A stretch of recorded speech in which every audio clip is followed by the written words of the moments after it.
इस स्टोरी की डिमांड हमारे सब्सक्राइबर टीकूदा और प्रीति मौर्य जी ने की थी।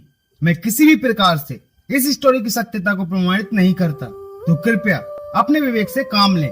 ये घटना तो पूरी तरह से सत्य है कि एक ही परिवार के 11 लोगों ने एक साथ आत्महत्या कर ली, पर इस एपिसोड में जो भी बताया है वो सच है या झूठ, इसकी पुष्टि करना मेरे लिए असंभव है। मैं इस वीडियो में कुछ वीडियो क्लिप्स या इमेजेस को भी नहीं दिखा सकता, क्योंकि इससे वीडियो ब्लॉग या कम्युनिटी गाइडलाइंस की स्ट्राइक भी आ सकती है या वीडियो का मोनेटाइजेशन भी ऑफ हो सकता है, तो इसके लिए मैं माफी चाहता हूँ। तो चलिए इस स्टोरी पर फोकस करते हैं। एपिसोड की शुरुआत होती है और हम एक दूध वाले को उस घर में जाते हुए देखते हैं। वो काफी आवाज लगाता है कि मैम साहब दूध ले लो, पर अंदर से कोई आवाज नहीं आती। और जैसे ही वो जाने लगता है तो गेट अपने आप ही खुल जाते हैं। और जब वो दूध वाला घर के अंदर जाता है तो उसकी आंखें फटी की फटी रह जाती हैं। वो देखता है कि घर के पूरे 11 सदस्यों ने लटक कर आत्महत्या कर ली है और वो तुरंत वहां से भाग जाता है और इस परिवार की 3 पीढ़ी एक साथ खत्म हो गई। आखिर क्यों इस पूरे परिवार ने एक साथ आत्महत्या की, ये हमें स्टोरी में आगे पता चलेगा। वहीं पुलिस इस केस की छानबीन कर रही थी और तभी एक लड़की जिसका नाम प्रीति था, वो अपनी बेटी रिया के साथ उस घर में पहुंचती है, जहां वो उन 11 फांसी के फंदों को देखकर काफी टूट जाती है। उसे यकीन नहीं होता कि उसकी पूरी फैमिली एक साथ ऐसा कैसे कर सकती है। जहां वो पुलिस वाला कहता है कि मैडम, हमने तो आपके बारे में नहीं सुना, ना ही आस पड़ोस के किसी व्यक्ति ने बताया कि कोई फैमिली का सदस्य भी है। जब इन सभी ने आत्महत्या की है, पर प्रीति इसे मर्डर मान रही थी। पर घर में ना ही लूटपाट के एविडेंस मिले थे और ना ही किसी की बॉडी पर चोटों के निशान थे, तो पुलिस इसे सुसाइड केस ही मान रही थी। पर प्रीति को इस पर यकीन नहीं था और वो 13वीं तक वहीं रुकने का फैसला करती है। वहीं जब प्रीति दूसरे कमरे में जाती है तो वो ये देखकर काफी हैरान हो जाती है कि सभी 11 लोगों की फोटो दीवार पर टंगी है। सभी फोटोज पर हार भी चढ़े हुए हैं और दिया भी जल रहा है, पर इतनी जल्दी उन फोटोज का बनना उसे समझ नहीं आता और एक और राज उसके दिमाग में घर कर जाता है। और तभी प्रीति को उसके हस्बैंड अशोक का फोन आता है और वो उससे बात करने लगती है। पर तभी उसकी बेटी रिया के सामने एक लड़की आ जाती है जो उसे अपने साथ खेलने के लिए कहती है। पर रिया उसे देखकर काफी डर जाती है, क्योंकि वो लड़की कोई और नहीं, वो फोटो वाली लड़की थी जो मर चुकी थी। रिया उसे देखकर काफी जोर से चिल्लाती है और जब प्रीति वहाँ जाती है तो रिया कहती है कि मम्मा वो फोटो वाली लड़की यहाँ आई थी, जिसे सुनकर प्रीति भी काफी डर जाती है कि ऐसा कैसे हो सकता है। वहीं अगले दिन जब एक पैरानॉर्मल एक्सपर्ट पुलिस के साथ इन्वेस्टिगेशन के लिए आता है तो वो ये देखकर हैरान हो जाता है कि उस दीवार पर 11 पाइप्स, 11 नजर बट्टू और 11 मौतें भी हैं। ये सब बड़ पूजा की तरफ इशारा कर रहे हैं। ये पूजा काफी रेयर है। सदियों पहले ये तंत्र साधना मोक्ष प्राप्ति के लिए की जाती थी, पर प्रीति इस पर विश्वास नहीं करती और कहती है कि ये आदमी बकवास कर रहा है। पर वो एक्सपर्ट कहता है कि फिर आपकी बेटी आज अचानक से चिल्लाई क्यों थी। जब प्रीति भी ये सुनकर चौंक जाती है कि मैंने तो ये बात इन्हें नहीं बताई, फिर इन्हें कैसे पता। जहाँ वो एक्सपर्ट कहता है कि बड़ पूजा अभी अधूरी है, जब तक घर का एक भी सदस्य जिंदा है बड़ पूजा अधूरी मानी जाती है। भले ही आप अपने परिवार के लिए मर चुकी थी, पर बड़ पूजा के लिए नहीं, इसलिए आपकी और आपकी बेटी की जान खतरे में है, अपना ख्याल रखना। पर प्रीति को इन सब पर जरा भी यकीन नहीं था। वो इसे मर्डर ही मान रही थी और वो इस राज का पता लगाने की ठान लेती है। वहीं जब प्रीति छानबीन करते करते स्टोर रूम में पहुंचती है तो उसे तंत्र मंत्र का एक गोला दिखाई देता है और उसी के पास एक लाल किताब जिसमें इस घटना से जुड़े हुए रहस्य छुपे थे। और जब वो उस किताब को पढ़ती है तो उसमें लिखा था कि मोक्ष पाने के लिए इस देह का त्याग करना होगा, सभी को बरगद के पेड़ की जड़ों की तरह इकट्ठा लटकना होगा, मुंह बांधना होगा, हाथ बांधने होंगे। जिसे पढ़कर प्रीति काफी रोती है और कहती है कि भैया आपको ऐसा नहीं करना चाहिए था।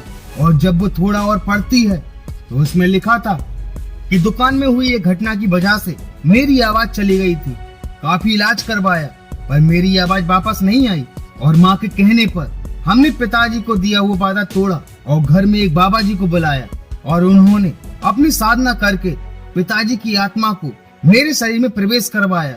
पर घर के कुछ सदस्य इससे सहमत नहीं थे, पर माँ के समझाने पर सभी मान गए वहीं जब पिताजी की आत्मा मेरे शरीर में आई तो उन्होंने पूरी तरह से मेरी आवाज लौटा दी और मैं फिर से बोलने लगा।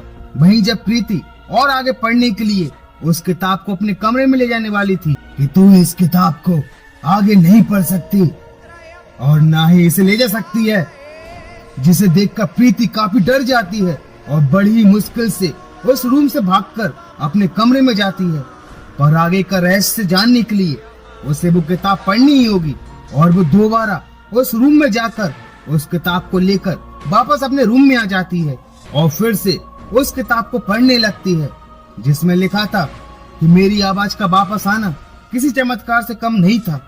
जिसके बाद पिताजी मेरे सपने में आए जो काफी कष्ट में थे, उन्हें मोक्ष की प्राप्ति नहीं हुई थी और इसी वजह से मैं भी बाबा जी की तरह साधना करने लगा ताकि मैं पिताजी को मुक्त दिलवा सकूं। पर घर वाले इस सभी के लिए तैयार नहीं थे, पर मैंने उन्हें समझाया, जिसके बाद सभी ने मेरी बात मानी। पर इससे पहले कि प्रीति और आगे पढ़ पाती, घर की लाइट चली जाती है और जब वो कैंडल जलाने के लिए उस फोटो वाले रूम में जाती है तो देखती है कि बाहर तो लाइट है पर सिर्फ हमारे घर की लाइट नहीं है। उसे ये काफी अजीब लगता है और जब वो अपने रूम की तरफ आगे बढ़ती है तो उसे चिल्लाने की काफी आवाजें आने लगती हैं जो कहती हैं कि बेटा हमें बचा लो, प्रीति हमें बचा लो। जिसे देखकर प्रीति काफी डर जाती है और जैसे ही प्रीति उनकी तरफ बढ़ती है कि तभी सभी गायब हो जाते हैं। उसे कुछ समझ नहीं आता कि अभी उसके साथ ये हुआ क्या और तभी वो शैतानी आत्मा भी उसके सामने आ जाती है, जिसे देखकर प्रीति काफी डर जाती है। जहाँ वो शैतान कहता है कि मेरी मर्जी के बगैर तू वो लाल किताब नहीं पढ़ सकती, लेकिन तूने मेरी चेतावनी नहीं मानी। तेरे मरे हुए परिवार पर मेरा उतना ही नियंत्रण था जितना उनके मरने से पहले था और जल्द ही मैं तेरी बेटी और तुझ पर भी नियंत्रण पा लूंगा। जहाँ प्रीति उस शैतान को देखकर बेहोश हो जाती है और जब रिया उसे उठाती है तो प्रीति काफी डरी हुई थी। वहीं फिर से जब प्रीति उस किताब को पढ़ती है तो रिया अचानक से गायब हो जाती है।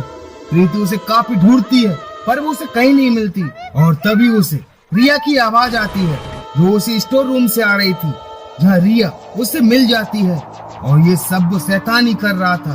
और तभी वो शैतान फिर से दोनों के सामने आ जाता है, जिसे देखकर दोनों काफी डर जाते हैं। जहाँ वो शैतान कहता है कि अब तुम दोनों की बारी है, अब मैं तुम दोनों को भी तुम्हारे परिवार के पास भेजूंगा। पर प्रीति ने हिम्मत नहीं हारी और दोबारा उस आखिरी रहस्य को जानने के लिए फिर से उसने उस किताब को पढ़ना चाहा।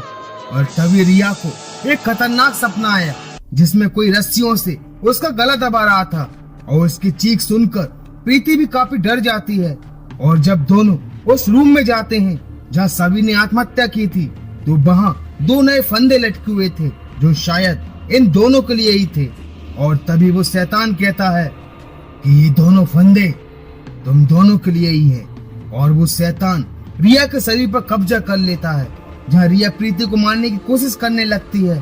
पर प्रीति किसी तरह रिया को रस्सियों से बांध देती है और अपनी बेटी को उस शैतान से बचाने के लिए तुरंत ही बाबा जी से मिलने का फैसला करती है, क्योंकि वही अब इनकी मदद कर सकते थे। और जब प्रीति कार में उस किताब को पढ़ती है तो उसमें लिखा था कि पिताजी को मुक्ति दिलाने के लिए इस घर के हर सदस्य को बड़ पूजा में भाग लेना होगा। इस घर की किसी दीवार में 11 पाइप लगाने होंगे जिनका मुंह बाहर की ओर खुलेगा। वहां से मुक्त आत्माओं को मोक्ष की प्राप्ति होगी। इस पूजा में किसी की नजर न लगे, इसलिए 11 नजर बट्टू भी लगाने होंगे। जहाँ बाबा कहते हैं कि बेटा मुझे लगता है कि कहीं देर तो नहीं हो गई, वो राक्षस बहुत चालाक है, उसने तुम्हारे परिवार को छल के जाल में फंसाकर आत्महत्या करने पर मजबूर किया और तुम्हारी बेटी के शरीर पर कब्जा करके वो तुम्हें भी आत्महत्या करने पर मजबूर करना चाहता है। तुम इस किताब का आखिरी पन्ना पढ़ो ताकि हम उस शैतान को काबू करने का तरीका जान सके। और जब प्रीति उस आखिरी पन्ने को पढ़ती है जिसमें लिखा था कि असली बरगद के पेड़ की पूजा करना असंभव था, इसलिए पेड़ की जड़ की तरह सभी को फंदा लगाना होगा, मुंह बांधना होगा, हाथ बांधने होंगे, इससे हम मरेंगे नहीं। पिताजी आकर हम सबको बचाएंगे और उन्हें मोक्ष की प्राप्ति होगी। और सबने ऐसा ही किया और अंत में मैं भी झूल गया। जब प्रीति बाबा जी को बताती है कि मुझे भी ऐसे दृश्य दिखाई दिए थे जिसमें भैया कह रहे थे कि हमारे साथ किसी ने छल किया है, हमें अपने बस में कर सभी को मरवा डाला। और हमारी आत्मा भी भटक रही है, हमें मोक्ष दिलवा। और इस तरह बाबा को ये समझ आ जाता है कि वो शैतान चाहता है कि मैं उस आखिरी बड़ पूजा में उस शैतान का माध्यम बनूं, ताकि वो शैतान मेरे शरीर पर कब्जा करके बड़ पूजा को पूरा कर सके। तुम मुझसे मिलने नहीं आई, बल्कि उस राक्षस ने ही तुम्हें मुझसे मिलने दिया। बस बेटी, अब मैं जैसा कहता जाऊं तुम वैसे ही करते जाना। और जब प्रीति घर पहुंचती है तो रिया के अंदर की आत्मा कहती है, प्रीति मेरी बहन, हम सबको मुक्ति नहीं मिली है क्योंकि तुम अभी तक जिंदा हो। जब प्रीति कहती है कि आप सभी को मोक्ष दिलाने के लिए मैं क्या करूं, जहां वो कहती है कि रिया को फंदे पर लटका कर साधना करो, जिसके बाद तुम भी फंदे को पहन लेना, हम सबको मोक्ष की प्राप्ति होगी। वहीं दूसरी ओर बाबा भी अपनी साधना कर रहे थे। वहीं प्रीति भी फंदा डाल लेती है और सभी आत्माएं गायब हो जाती हैं। जहां वो राक्षस कहता है कि तूने मेरे साथ छल किया, अब देख मैं क्या करता हूं। और इससे पहले कि वो दोनों को मार पाता, बाबा वहां आ जाते हैं, जो शैतान को रोकने की काफी कोशिश करते हैं। पर वो शैतान कहता है कि मैंने तुझसे कहा था मेरे काम में टांग मत अड़ाना। और वो शैतान बाबा के शरीर पर भी कब्जा कर लेता है, उन्हें मार मार कर काफी घायल कर देता है। पर बाबा अपनी दृढ़ शक्ति के दम पर उस शैतान का मुकाबला करते हैं और उस लाल किताब को उस तंत्र मंत्र के घेरे में फेंक देते हैं और उस किताब में आग लग जाती है और उसके जलते ही वो शैतान भी नष्ट हो जाता है। और इस तरह प्रीति और रिया की जान भी बच जाती है। पर बाबा अपनी जिंदगी हार जाते हैं और इसी के साथ इस एपिसोड का दी एंड हो जाता है। मेरा ये मानना है कि इंसान को तंत्र मंत्र जैसे अंधविश्वास में नहीं पड़ना चाहिए, नहीं तो इसका अंजाम बुरा ही होगा। मैं किसी भी प्रकार से अंधविश्वास को बढ़ावा देना नहीं चाहता। जैसा इस स्टोरी में बताया गया, मैंने वैसा ही एक्सप्लेन किया। कृपया अपने विवेक से काम लें। तो दोस्तों, आपको ये स्टोरी कैसी लगी मुझे लाइक और कमेंट्स करके जरूर बताएं। अगर आप फियर फाइल्स की और भी स्टोरीज को देखना चाहते हैं तो हमारे चैनल को सब्सक्राइब करना मत भूलना। तो मिलते हैं फियर फाइल्स की एक और दहशत भरी खौफनाक स्टोरी के साथ। And thank you so much for watching this video.